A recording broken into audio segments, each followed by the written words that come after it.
o Gerson tem crescido muito, tem jogado muita bola. Inclusive o pessoal do Sport TV aí o colocou como melhor em campo. Né? Eu achei que hoje realmente pelo Cruzeiro ele foi o cara mais participativo, mais ativo, e quando ele joga um pouquinho mais à frente, né, o Romero cuidando ali atrás e ele um pouco mais à frente, a coisa funciona melhor, porque ele tem qualidade no passe também, né, Regis? Hoje eu acho que o time inteiro, todos os jogadores, fizeram uma boa partida. Quem que eu achei um pouquinho abaixo do normal dele, que vem desempenhando esse ano, foi o Christian. Mas sem complicar, sem complicar. E para a nossa audiência aí que falou a respeito do Boca Juniors na próxima semana, gente, o Palmeiras é um time hoje muito melhor que o Boca Juniors. O Cruzeiro foi lá em São Paulo, lá em Barueri, e fez um jogo super pau a pau, de igual para igual. Foi um bom jogo de futebol, onde tanto o Palmeiras poderia ganhar, quanto o Cruzeiro poderia ganhar. O Carlos Miguel, o goleiro do Palmeiras, tem muito trabalho. Então é confiar mesmo, porque hoje o time titular foi ajustado, na hora que precisou do banco, o banco não comprometeu muito.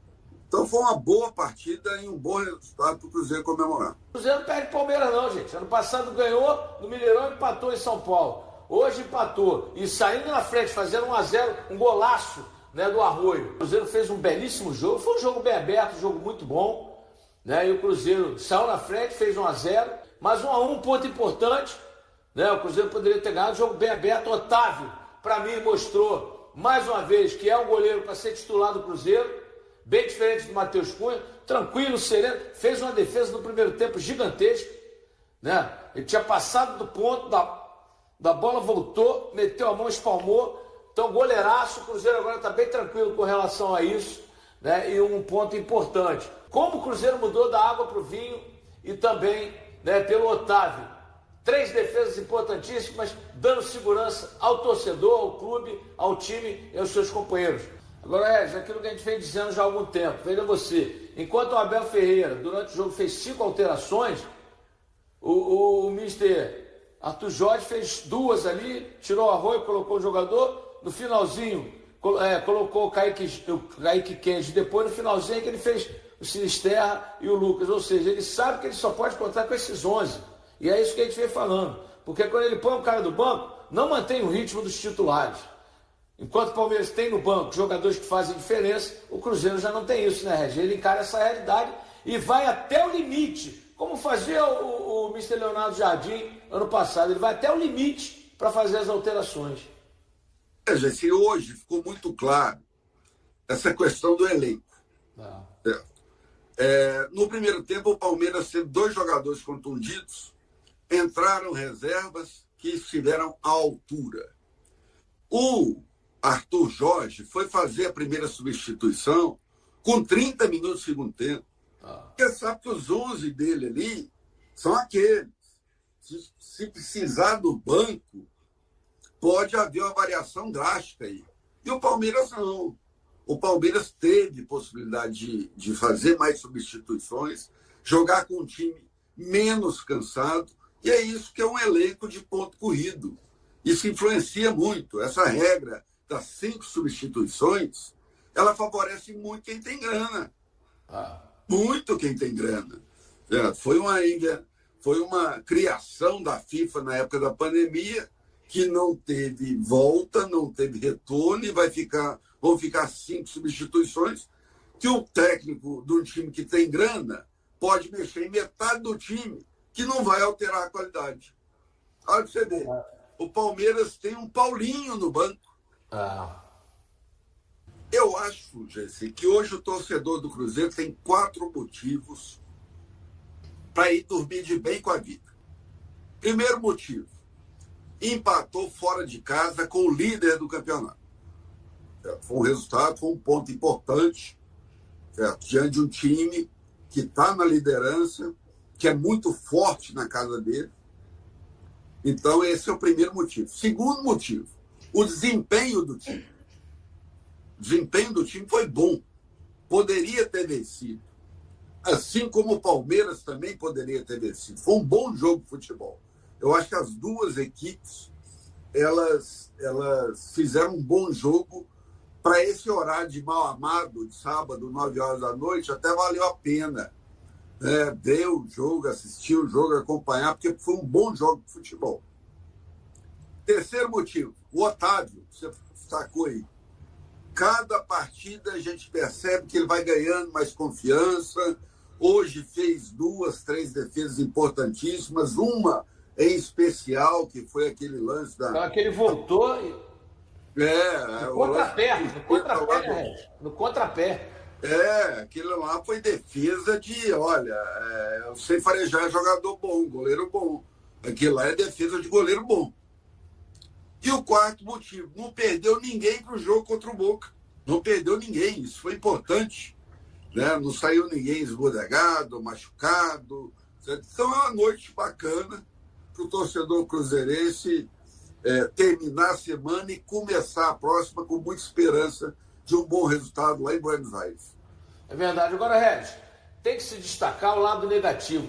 A família Sampaio, não basta o Wilton Pereira, ainda botou o irmão Sávio Pereira Sampaio, ele deu um pênalti inexistente. O Jonathan Jesus toca claramente na bola. Felizmente o Bandeira estava em cima do lance e corrigiu. Acho que o VAR corrigiria também. Mas vejam, quando é a favor do Palmeiras, como eles apontam, sem nenhuma dúvida. É impressionante, eles fazem questão de botar na cal na hora. Um lance que o Jonathan Jesus toca na bola e só na bola. É impressionante, viu, Regis? É lamentável. Ele deu uma sorte do cão que nem precisou do VAR, né? Foi tão óbvio a jogada, certo? Que eu achei até imprudência dele marcar um pênalti na convicção que ele marcou. Exato. Foi uma convicção, assim, poxa vida, o cara não teve dúvida que foi pênalti. Porque se tivesse sido pênalti mesmo, o VAR chamaria ele. Aí ele deu a sorte do Bandeira lá, falou, compadre, vem cá, não é assim não foi na bola, não teve contato, não. E é aquele tipo de lance, que eu acho que o futebol brasileiro precisa evoluir, principalmente na questão do critério da arbitragem, que o Flaco Lopes tentou cavar o pênalti, simulou, simulação, gente, o VAR precisava chamar também, porque é um troço que fica escancarado do jogador jogando o árbitro contra a torcida, o jogador querendo ludibriar o árbitro o tempo todo. Então é difícil, a gente podia ter esse incremento aí no VAR para coibir aquele tipo de simulação. Sei não, viu? Tô achando que o Cruzeiro vai ganhar esse jogo na Argentina. Tô com esse pressentimento aí. Agora, o importante é aquilo que o Regis destacou. Não perdeu nenhum jogador e o Cruzeiro jogou muito bem. Foi um jogaço, viu? Nesse horário dos embalos de sábado à noite, horário pornográfico, como eu digo, mas foi um jogaço. As duas equipes querendo vencer, jogando para frente, jogando pro gol, nada de retranca. Veja, Regis, e você conhece ele melhor que eu, a importância do Arthur Jorge no Cruzeiro. O time mudou da água para aquele vinho top. Né? O Cruzeiro só não está nas primeiras posições porque com o Tite foi terra arrasada durante 7 rodadas. Mas ele já corrigiu o rumo, né, dessa prova. Assim, essa história que o Matheus Pereira não joga em jogo grande, isso já está me irritando já. Porque toda partida que o Matheus Pereira não consegue se destacar contra um time grande, vem à tona essa história. Hoje, a crítica que eu tenho ao Matheus Pereira é o cartão amarelo que ele levou. Absolutamente desnecessário. Aliás, durante a transmissão, deram informação que eu fiquei assim, abismado. Em 16 jogos, ele tomou 11 cartões amarelos. Pelo amor de Deus, gente.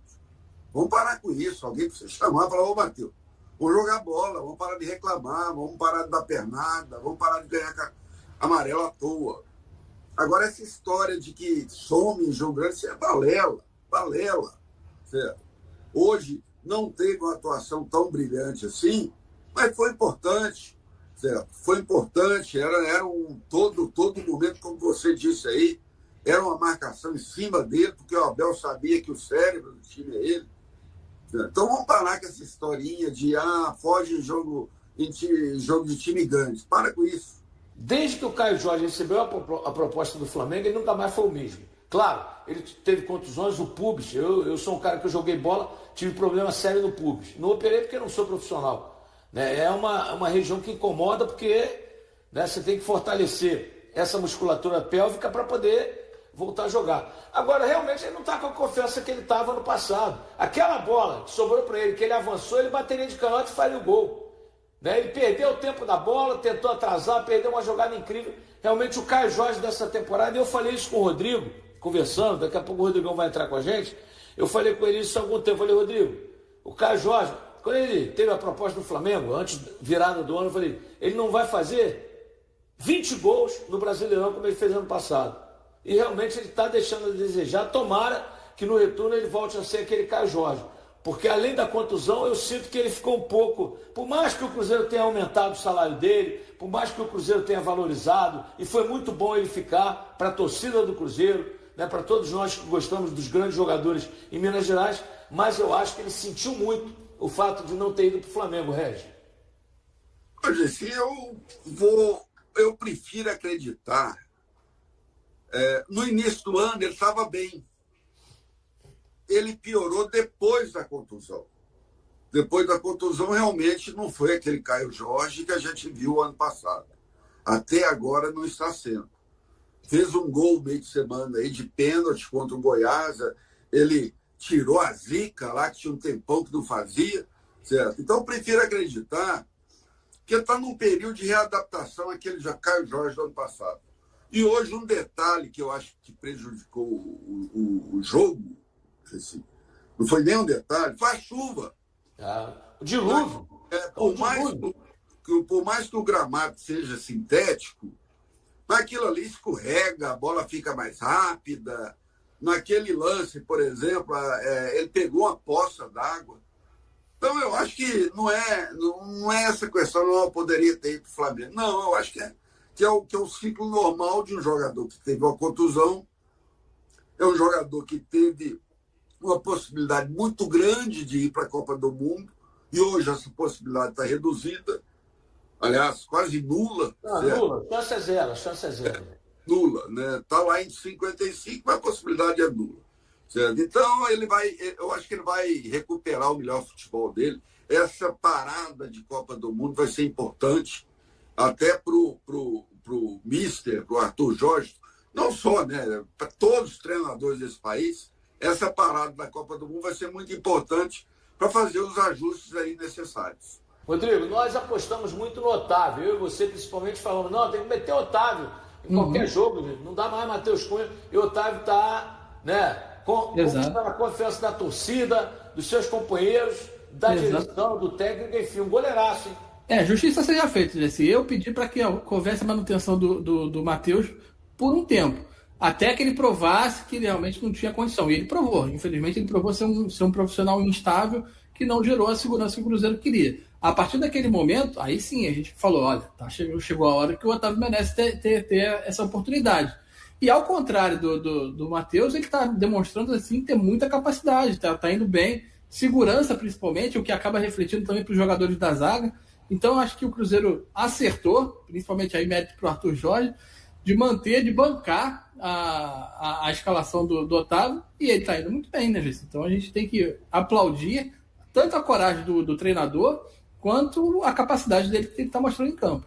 E o Cruzeiro vai treinar amanhã, domingo, né, no CT do Corinthians, e de lá viaja para a Argentina, porque terça-feira tem Cruzeiro e Boca. Vejam vocês que paulada, né?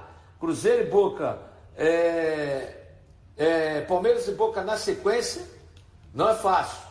Né? O jogo é na Argentina, então o Cruzeiro vai no domingo para a Argentina para encarar o Boca. O técnico do Cruzeiro, Arthur Jorge, ganhou um problema para a próxima rodada do Campeonato Brasileiro. No duelo diante da Chapecoense, marcado para domingo no Mineirão, a equipe não poderá contar com Arroio no setor ofensivo. O atacante equatoriano está suspenso após receber o terceiro cartão amarelo na partida contra o Palmeiras neste sábado pelo Brasileirão. A punição veio logo depois do primeiro gol celeste. Na comemoração, Arroio correu em direção à bandeira de escanteio, que trazia o escudo e as cores do Palmeiras, e acabou acertando um tapa no objeto. O árbitro considerou a atitude uma provocação ao adversário e mostrou o cartão amarelo ao jogador. Essa não é a primeira vez que o atacante desfalca o Cruzeiro por suspensão no Campeonato Nacional. Arroio já havia ficado fora do confronto contra o Bahia depois de ser expulso no clássico diante do Atlético.